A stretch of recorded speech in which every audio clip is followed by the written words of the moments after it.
आप सभी का हमारे YouTube चैनल पे बहुत बहुत स्वागत है। आइए सुनते हैं आषाढ़ पूर्णिमा तिथि के दिन श्री सत्यनारायण व्रत की कथा। हिंदू धर्म में आषाढ़ पूर्णिमा का बड़ा ही विशेष महत्व माना गया है।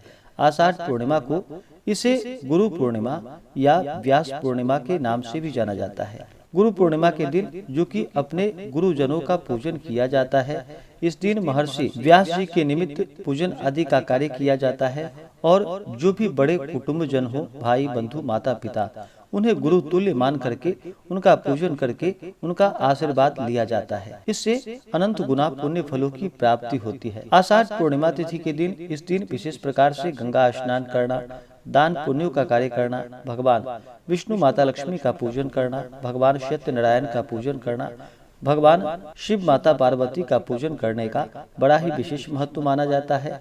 और जो भी पूर्णिमा का व्रत धारण करते हैं, उन्हें दिन भर उपवास रहते हुए चंद्रोदय होने पर चंद्र देवता को अर्घ्य देने के बाद फिर पूर्णिमा का व्रत पूर्ण माना जाता है। और प्रत्येक पूर्णिमा तिथि के दिन भगवान सत्यनारायण का पूजन किया जाता है।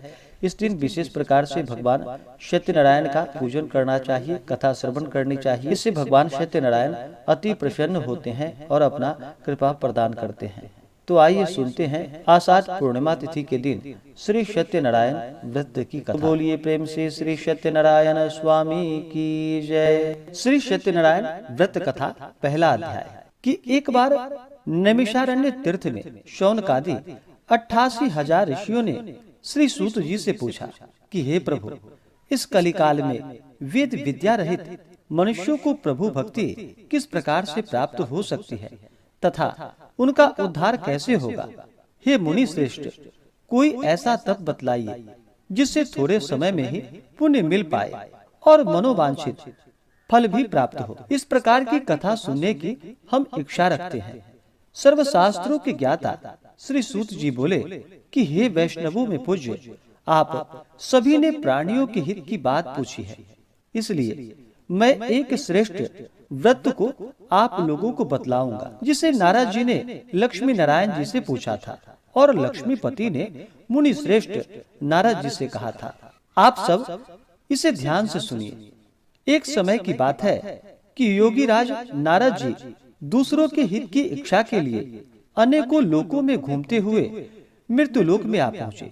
वहां उन्होंने अनेक योनियों में जन्मे प्रायः सभी मनुष्यों को अपने कर्मों द्वारा अनेकों दुखों से पीड़ित देखा।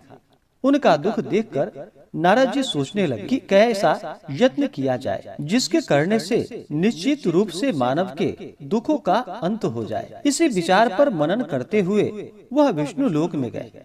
वहां वह देवों के इष्ट नारायण की स्तुति करने लगे, जिनके हाथों में शंख, चक्र, गदा और पद्म थे, गले में वरमाला पहने हुए थे। स्तुति करते हुए नारद जी बोले कि हे भगवान, आप अत्यंत शक्ति से संपन्न हैं। मन तथा वाणी भी आपको नहीं पा सकती। आपका आदि, मध्य तथा अंत नहीं है। निर्गुण स्वरूप सृष्टि के कारण भक्तों के दुख को दूर करने वाले हैं। आपको मेरा नमस्कार है। नारद जी की स्तुति सुन भगवान विष्णु बोले कि हे मुनि श्रेष्ठ, आपके मन में क्या बात है? आप किस काम के लिए पधारे हैं? निसंकोच आप मुझसे कहिए। इस पर नारद मुनि बोले कि मृत्यु लोक में अनेक योनियों में जन्मे मनुष्य अपने कर्मों के द्वारा अनेकों दुख से दुखी हो रहे हैं।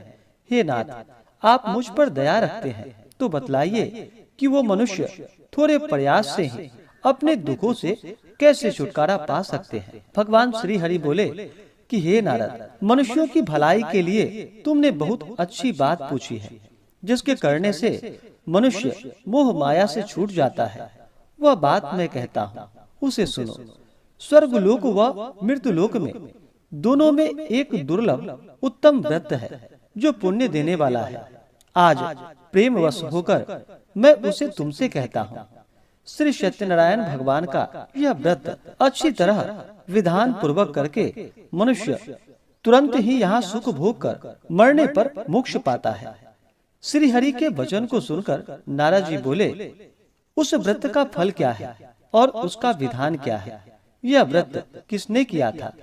इस व्रत को किस दिन करना चाहिए? सभी कुछ विस्तार से आप मुझे बतलाएं। नारद की बात को सुनकर भगवान श्री हरि बोले कि दुख शोक को दूर करने वाला, यह सभी स्थानों पर विजय दिलाने वाला है। मानव को भक्ति व श्रद्धा के साथ शाम को श्री सत्यनारायण की पूजा धर्म पारायण होकर ब्राह्मणों व बंधुओं के साथ करनी चाहिए। भक्ति भाव से ही नैवेद्य केले का फल, घी, दूध और गेहूं का आटा सबाया ले।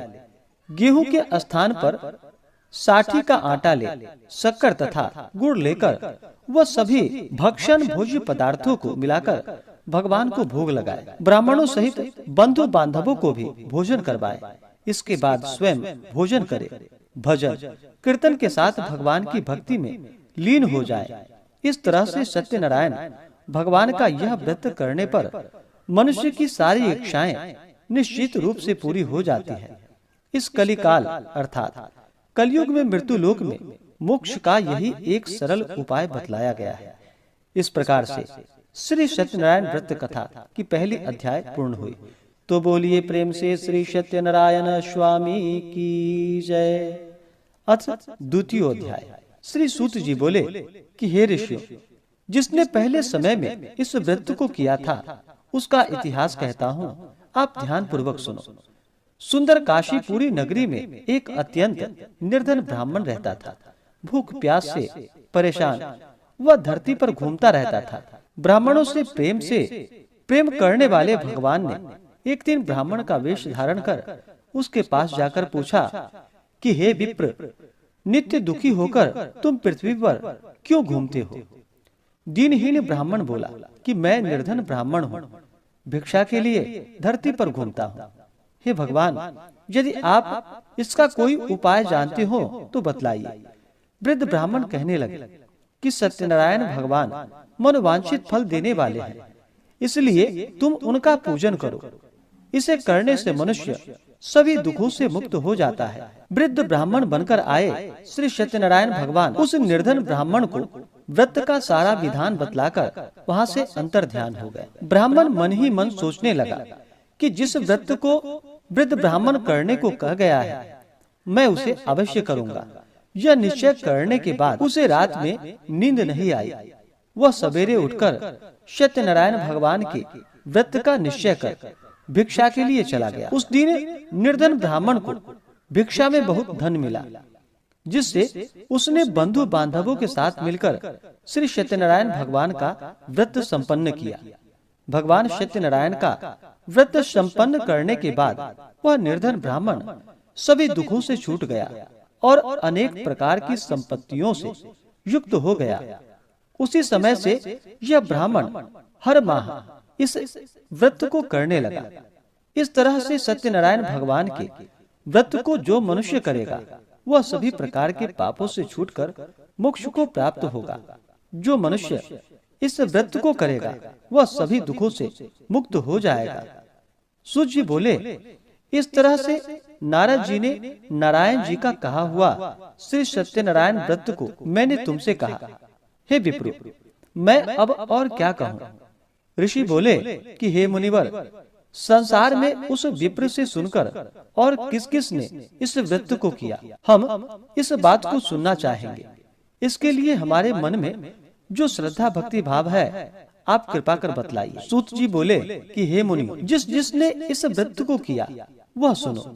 एक समय वही विप्र धन व ऐश्वर्य के अनुसार अपने बंधु बांधवों के साथ इस व्रत को करने को तैयार हुआ। उसी समय एक लकड़ी बेचने वाला बूढ़ा आदमी आया और लकड़ियों को बाहर रखकर अंदर ब्राह्मण के घर गया। प्यास से दुखी वह लकड़हारा उनको व्रत करते देख विप्र को नमस्कार कर पूछने लगा कि आप यह क्या कर रहे हैं तथा इसके करने से क्या फल प्राप्त होता है, आप कृपा करके मुझसे बतलाइए। ब्राह्मण ने कहा कि सब मनोकामनाओं को पूर्ण करने वाला यह सत्यनारायण भगवान का व्रत है। इनकी कृपा से ही मेरे घर में धन्य धान्य आदि की वृद्धि हुई है। विप्र से सत्यनारायण व्रत के बारे में जानकर लकड़हारा बहुत प्रसन्न हुआ और चरणामृत लेकर वह प्रसाद खाने के बाद अपने घर गया। लकड़हारे ने अपने मन में संकल्प लिया कि आज लकड़ी बेचने से जो धन मिलेगा उसी से श्री सत्यनारायण भगवान का मैं उत्तम व्रत करूंगा। मन में इस विचार को ले वह आदमी सिर पर लकड़ियां रखकर उस नगर में बेचने के लिए चला गया, जहाँ पर धनी लोग ज्यादा रहते थे। उस नगर में उसे अपनी लकड़ियों का दाम पहले से 4 गुना अधिक मिला। वह प्रसन्न होकर शक्कर, घी, दूध, दही और गेहूं का आटा ले और सत्यनारायण भगवान के व्रत के अन्य सामग्रियां लेकर अपने घर गया। वहां उसने अपने बंधु बांधवों को बुलवाकर विधि विधान से श्री सत्यनारायण भगवान का पूजन और व्रत किया। इस व्रत के प्रभाव से वह बूढ़ा लकड़हारा धन पुत्र आदि से युक्त होकर संसार में समस्त सुख भोग कर अंत काल में वैकुंठ धाम को गया। इस प्रकार से श्री सत्यनारायण व्रत कथा दूसरी अध्याय पूर्ण हुई। तो बोलिए प्रेम से श्री सत्यनारायण भगवान की जय। अथ तृतीयो अध्याय। श्री सूत जी बोले कि हे श्रेष्ठ मुनियों, अब आगे की कथा कहता हूँ। पहले समय में उल्कामुख नाम का एक बुद्धिमान राजा रहता था। वह सत्यवक्ता और जितेंद्रिय था। प्रतिदिन दिव स्थानों पर जाता और निर्धनों को धन देकर उनके कष्ट दूर करता था। उसकी पत्नी कमल के समान मुख वाली तथा सती साध्वी थी। भद्रशिला नदी के तट पर उन दोनों ने श्री सत्यनारायण भगवान का व्रत किया। उसी समय साधु नाम का एक वैश्य आया। उसके पास व्यापार करने के लिए बहुत सा धन भी था। राजा को व्रत करते हुए देखकर वह विनय पूर्वक पूछने लगा कि हे राजन, भक्ति भाव से पूर्ण होकर आप यह क्या कर रहे हैं? मैं सुनने की इच्छा रखता हूँ, आप मुझे बतलाइए। राजा बोला कि हे साधु, अपने बंधु बांधवों के साथ पुत्रादि की प्राप्ति के लिए एक महा शक्तिमान श्री सत्यनारायण भगवान का व्रत व पूजन कर रहा हूँ। राजा के वचन सुन साधु आदर से बोला कि हे राजा, मुझे इस व्रत का सारा विधान कहिए। आपकी कथा अनुसार मैं भी इस व्रत को करूंगा। मेरी भी संतान नहीं है और इस व्रत को करने से निश्चित रूप से मुझे संतान की प्राप्ति होगी। राजा से व्रत का सारा विधान सुन व्यापार से निवृत्त हो वह अपने घर गया। साधु वैश्य ने अपनी पत्नी को संतान देने वाले इस व्रत का वर्णन कह सुनाया और कहा कि जब मेरी संतान होगी तब मैं इस व्रत को करूंगा। साधु ने इस तरह के वचन अपनी पत्नी लीलावती से कहे। एक दिन लीलावती पति के साथ आनंदित हो सांसारिक धर्म में प्रवृत्त होकर श्री सत्यनारायण भगवान की कृपा से गर्भवती हो गई। 10वें महीने में उसके गर्भ से एक सुंदर कन्या ने जन्म लिया। दिनों दिन वह ऐसे बढ़ने लगी जैसे कि शुक्ल पक्ष की चंद्रमा बढ़ता है। माता पिता ने अपनी कन्या का नाम कलावती रखा। एक दिन लीलावती ने मीठे शब्दों में अपने पति को याद दिलाया कि आपने सत्यनारायण भगवान के जिस व्रत का संकल्प लिया था उसे करने का समय आ गया है। आप इस व्रत को करिए। साधु बोला कि हे प्रिय, इस व्रत को मैं उसके विवाह के समय करूंगा। इस प्रकार अपने पत्नी को आश्वासन देकर वह नगर को चला गया। कलावती पिता के घर में वृद्धि को प्राप्त हुई, धीरे धीरे बढ़ने लगी। साधु ने एक बार नगर में अपनी कन्या को सखियों के साथ देखा तो तुरंत ही दूत को बुलवाया और कहा कि मेरी कन्या के योग्य वर देख कर आओ। साधु की बात सुनकर दूत कंचन नगर में पहुंचा और वहां देखभाल कर लड़की के सुयोग्य वनिक पुत्र को ले आया। सुयोग्य लड़के को देख साधु ने बंधु बांधवों को बुलवाकर अपनी पुत्री का विवाह करा दिया। लेकिन दुर्भाग्य की बात तो यह है कि साधु ने अभी भी सत्यनारायण भगवान का व्रत नहीं किया। इस पर श्री सत्यनारायण क्रोधित हो गए और श्राप दे दिया कि साधु को अत्यधिक दुख मिले। अपने कार्य में कुशल साधु बनिया जमाई को लेकर समुद्र के पास स्थित होकर रत्नसारपुर नगर में गया। वहां जाकर दामाद ससुर दोनों मिलकर चंद्रकेतु राजा के नगर में व्यापार करने लगे। एक दिन भगवान सत्यनारायण की माया से एक चोर राजा का धन चुराकर भाग रहा था। उसने राजा के सिपाहियों को अपना पीछा करते देख चुराया हुआ धन वहां रख दिया जहाँ की साधु अपने जमाई के साथ ठहरा हुआ था। राजा के सिपाहियों ने साधु वैश्य के पास राजा का धन पड़ा देखा तो वह ससुर जमाई दोनों को बांधकर प्रसन्नता से राजा के पास ले गया और कहा कि उन दोनों चोरों को हम पकड़ कर लाए हैं, आप आगे की कार्यवाही कीजिए। राजा की आज्ञा से उन दोनों को कठिन कारावास में डाल दिया गया और उनका सारा धन भी उसने छीन लिया। श्री सत्यनारायण भगवान के श्राप से साधु की पत्नी भी बहुत दुखी हुई। घर में जो धन रखा था उसे चोर चुरा कर ले गए। शारीरिक तथा मानसिक पीड़ा व भूख प्यास से अति दुखी हो अन्न की चिंता में कलावती एक ब्राह्मण के घर गई। वहाँ उसने श्री सत्यनारायण भगवान का व्रत होते देखा, फिर कथा सुनी और प्रसाद ग्रहण कर वह रात को घर वापस आई। माता ने कलावती से पूछा कि हे पुत्री, अब तक तुम कहाँ थी, तेरे मन में क्या है? कलावती ने अपने माता से कहा कि हे माता, मैंने एक ब्राह्मण के घर में श्री सत्यनारायण भगवान का व्रत देखा है। कन्या के वचन सुनकर लीलावती भगवान सत्यनारायण के पूजन के लिए तैयारी करने लगी। लीलावती ने परिवार व बंधुओं सहित सत्यनारायण भगवान का पूजन किया और उसने वर मांगा कि मेरे पति तथा जमाई शीघ्र घर आ जाएं। साथ ही यह भी प्रार्थना की कि हम सब का अपराध आप क्षमा करें। श्री सत्यनारायण भगवान इस व्रत से संतुष्ट हो गए और राजा चंद्रकेतु को सपने में दर्शन देकर कहा कि हे राजन, तुम उन दोनों वैश्यों को छोड़ दो और तुमने उनका जो भी धन लिया है उसे वापस कर दो। अगर ऐसा नहीं किया तो मैं तुम्हारा धन, राज्य व संतान सभी को नष्ट कर दूंगा। राजा को यह सब कहकर वह अंतर ध्यान हो गए। प्रातः काल सभा में राजा ने अपना सपना सुनाया, फिर बोला कि वणिक पुत्रों को कैद से मुक्त कर सभा में ले आओ। दोनों ने आते ही राजा को प्रणाम किया। राजा मीठी वाणी में बोला कि हे महानुभावों, भाग्यवश ऐसा कठिन दुख तुम्हें प्राप्त हुआ है, लेकिन अब तुम्हें कोई भय नहीं। ऐसा कहकर राजा ने उन दोनों को नए वस्त्र और आभूषण भी पहनाए और जितना धन उनका लिया था उससे दोगुना धन वापस कर दिया। दोनों वैश्य अपने अपने घर को चले गए। इस प्रकार से श्री सत्यनारायण व्रत कथा तीसरा अध्याय पूर्ण हुआ। तो बोलिए प्रेम से श्री सत्यनारायण स्वामी की जय। अथ चतुर्थो अध्याय। सूत जी बोले कि वैश्य ने मंगलाचार कर अपनी यात्रा आरंभ की और अपने नगर को चल दिया। उसने थोड़ी दूर जाने पर एक दंडी वेशधारी श्री सत्यनारायण ने उनसे पूछा कि हे साधु, तेरी नाव में क्या है? अभिमानी वणिक जो कि हंसता हुआ बोला कि हे दंडी, आप क्यों पूछते हो? क्या धन लेने की इच्छा है? मेरी नाव में तो बेल व पत्ते भरे पड़े हैं। वैश्य के कठोर वचन को सुनकर भगवान बोले कि तुम्हारा वचन सत्य हो। दंडी ऐसे वचन को कहकर वहाँ से दूर चले गए। कुछ दूर जाकर समुद्र के किनारे बैठ गए। दंडी के जाने के बाद साधु वैश्य ने नित्य क्रिया के पश्चात नाव को ऊंची उठी देखकर अचंभा माना और नाव में बेल पत्ते आदि देखकर वह मूर्छित हो जमीन पर गिर पड़ा। मूर्छा खुलने पर वह अत्यंत शोक में डूब गया तथा उसका दामाद बोला कि आप शोक न मनाएं, वह दंडी का श्राप है, इसलिए हमें उनकी शरण में जाना चाहिए, तभी हमारी मनोकामना पूरी होगी।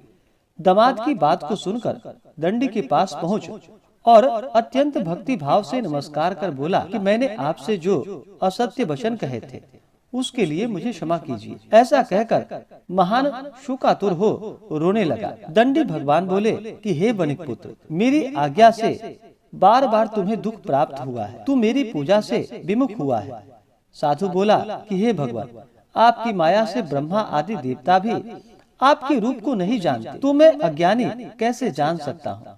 आप प्रसन्न हो आई, तब मैं सामर्थ्य के अनुसार आपकी पूजा अवश्य ही करूँगा। मेरी रक्षा करो, पहले के समान नौका में धन भर दो। साधु वैश्य के भक्ति पूर्वक वचन को सुनकर भगवान प्रसन्न हो गए और उसकी इच्छा अनुसार वरदान देकर अंतर ध्यान हो गए। ससुर जमाई जब नाव पर आए तो नाव धन से भरी हुई थी। फिर वहीं अपने अन्य साथियों के साथ सत्यनारायण भगवान का पूजन कर अपने नगर को चल दिया। जब नगर के नजदीक पहुंचा तो दूत को घर पर खबर करने के लिए भेज दिया। दूत साधु की पत्नी को प्रणाम कर कहता है कि मालिक अपने दामाद सहित नगर के निकट आ गए हैं। दूत की बात सुनकर साधु की पत्नी लीलावती ने बड़े हर्ष के साथ सत्यनारायण भगवान का पूजन कर अपनी पुत्री कलावती से कहा कि मैं अपने पति के दर्शन को जाती हूँ, तू कार्य पूर्ण कर शीघ्र आ जाना। माता के ऐसे वचन को सुनकर कलावती जल्दी में प्रसाद छोड़ अपने पति के पास चली गई। प्रसाद की अवज्ञा के कारण सत्यनारायण भगवान रुष्ट हो गए और नाव सहित उसके पति को पानी में डुबो दिया। कलावती अपने पति को वहां न पाकर रोती हुई जमीन पर गिर पड़ी। नौका को डूबा हुआ देख वह कन्या को रोता देख साधु दुखी होकर बोला कि हे प्रभु, मुझसे तथा मेरे परिवार से जो भूल हुई है उसे क्षमा कीजिए। साधु के दीनहीन वचन को सुनकर सत्यनारायण भगवान प्रसन्न हो गए और आकाशवाणी हुई कि हे साधु, तेरी कन्या मेरे प्रसाद को छोड़कर आई है, इसलिए उसका पति अदृश्य हो गया। यदि वह घर जाकर प्रसाद खाकर लौटती है तो उसे उसका पति अवश्य ही मिलेगा। ऐसी आकाशवाणी को सुनकर कलावती घर पहुंचकर प्रसाद खाती है और फिर आकर अपने पति के दर्शन करती है। उसके बाद साधु अपने बंधु बांधवों सहित श्री सत्यनारायण भगवान का विधि विधान से पूजन करता है। इस लोक का सुख भोग वह अंत में स्वर्ग को जाता है। इस प्रकार से श्री सत्यनारायण व्रत कथा में चौथे अध्याय की कथा पूर्ण हुई। तो बोलिए प्रेम से श्री सत्यनारायण भगवान की जय। अथ पंचमो अध्याय। श्री सूत जी बोले कि हे ऋषियों, मैं और भी एक कथा सुनाता हूँ, उसे भी आप ध्यान पूर्वक सुनो। प्रजा पालन में लीन तुंग ध्वज नाम का एक राजा था। उसने भी भगवान का प्रसाद त्याग कर बहुत ही दुख पाया। एक बार वन में जाकर वन्य पशुओं को मारकर वह बड़ के पेड़ के नीचे आया। वहां उसने ग्वालों को भक्ति भाव से अपने बंधुओं सहित सत्यनारायण भगवान का पूजन करते देखा। अभिमानवश राजा ने उन्हें देखकर भी पूजा स्थान में नहीं गया और ना ही उसने भगवान को नमस्कार किया। ग्वालों ने राजा को प्रसाद दिया, लेकिन उसने वह प्रसाद नहीं खाया और प्रसाद को वहीं छोड़कर वह अपने नगर को चला गया। वह जब नगर में पहुंचा तो वहां सब कुछ तहस नहस हुआ पाया। तो वह शीघ्र ही समझ गया कि यह सब भगवान ने ही किया है। वह दोबारा ग्वालों के पास पहुंचकर और विधि पूर्वक पूजा कर प्रसाद खाया।